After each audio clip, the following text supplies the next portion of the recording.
জুরিখ থেকে train journey করে অবশেষে আমরা পৌঁছে গেলাম সুইজারল্যান্ডের অন্যতম সুন্দর মাউন্টেন ভিলেজ গ্র্যান্ডেলওয়াল্ডে। উইন্টার সিজনে গ্র্যান্ডেলওয়াল্ড যেন একেবারে ফেরিটেল ভিলেজ। চারপাশে সাদা বরফে ঢাকা পাহাড়, ছোট ছোট সুইস চ্যালেট আর তুষারে মোড়া পুরো ল্যান্ডস্কেপ, সবকিছু মিলিয়ে অসাধারণ এক পরিবেশ। তো ট্রেন থেকে নেমেই আমরা আরো সামনের দিকে এগোচ্ছি। যতই সামনে যাচ্ছি ততই এত সুন্দর সুন্দর ভিউ দেখছি। মানে চারপাশটা একদম খুবই সাদা, একদম আর খুবই সুন্দর ভিউটা। তো মানে কি বলবো, আমি খুবই সুন্দর একটা ভিউ, দেখলে মনটা জুড়িয়ে যায়। ফার্স্টে আমরা টপ অফ ইউরোপে যাব, তো এই জন্য আমরা এখানটায় চলে আসলাম। এখান থেকে আমাদের টিকিট কাটতে হবে। তো টিকিট কেটে এবং লম্বা লাইন, খুবই লম্বা লাইন, তাই একটু সময় বেশি লাগবে মনে হচ্ছে। বাট তারপরে আমরা ওয়েট করতে করতে দেখি কতক্ষণে আমরা যেতে পারি। একদম ক্যাবেল কারে উঠে আমরা উপরের দিকে যাব। এই যে এইখান থেকেই কিন্তু আমরা ক্যাবেল কারে উঠবো। তো অবশেষে আমরা ক্যাবেল কারে উঠার একদম কাছাকাছি চলে এসেছি। তো এই যে অলরেডি আমরা উঠিয়ে পড়েছি আর আমাদের ডেস্টিনেশন হলো গ্র্যান্ডেলওয়াল্ড ফার্স্ট। ক্যাবেল কার যত উপরের দিকে উঠছে ততই গ্র্যান্ডেলওয়াল্ড ভিলেজ নিচে ছোট হয়ে যাচ্ছে। চারপাশে শুধু বরফে ঢাকা পাহাড় আর অসাধারণ সুইস আলপাইন সিনারি। উইন্টার সিজনে এই ক্যাবেল কার রাইডের বিউটি সত্যি অন্যরকম।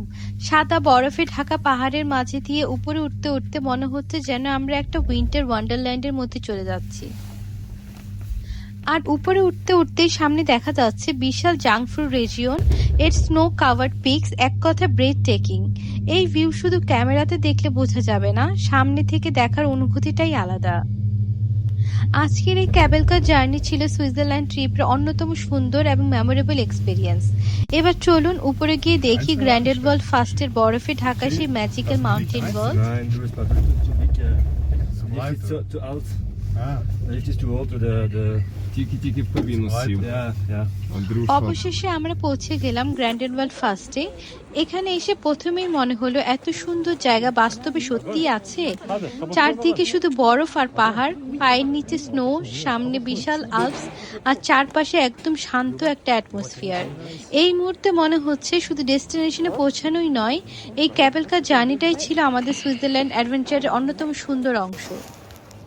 গ্র্যান্ডেলওয়াল্ড থেকে ফার্স্ট পর্যন্ত এই জার্নি আমাকে আবারও মনে করিয়ে দিল সুইজারল্যান্ড কেন পৃথিবীর অন্যতম ড্রিম ডেস্টিনেশনের একটি। এবার শুরু হবে আমাদের আসল উইন্টার অ্যাডভেঞ্চার। সুইজারল্যান্ডের এই স্নোই প্যারাডাইস থেকে এবার আমরা উপভোগ করব আরও কিছু breathtaking views and winter adventure. দেখুন এইখান থেকে ভিউটা কত সুন্দর, এটা কিন্তু খুবই ফেমাস একটা ভিউ পয়েন্ট।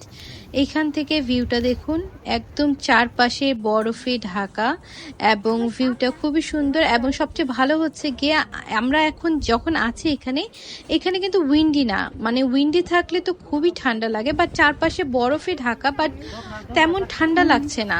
বাট উইন্ডি যদি থাকতো তাহলে হয়তো বা বেশিক্ষণ থাকতে পারতাম না এই জায়গায়। আমরা এখন উইন্টারে এসেছি আর উইন্টার সিজনে জাংফ্রু রিজিয়নের সৌন্দর্য সত্যি ভাষা প্রকাশ করার মতো নয়। চারদিকে শুধু সাদা বরফ, বিশাল আলপাইন পিকস আর এন্ডলেস স্নো কাভার ল্যান্ডস্কেপ। আর এখানে কিন্তু অনেক মানুষ আছে, সবাই জানে বিভিন্ন যে অ্যাক্টিভিটিসগুলো আছে সেগুলোও কিন্তু এখানে করার জন্য আসে।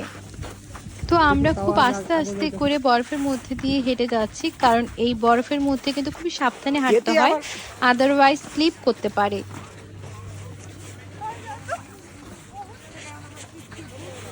ওরে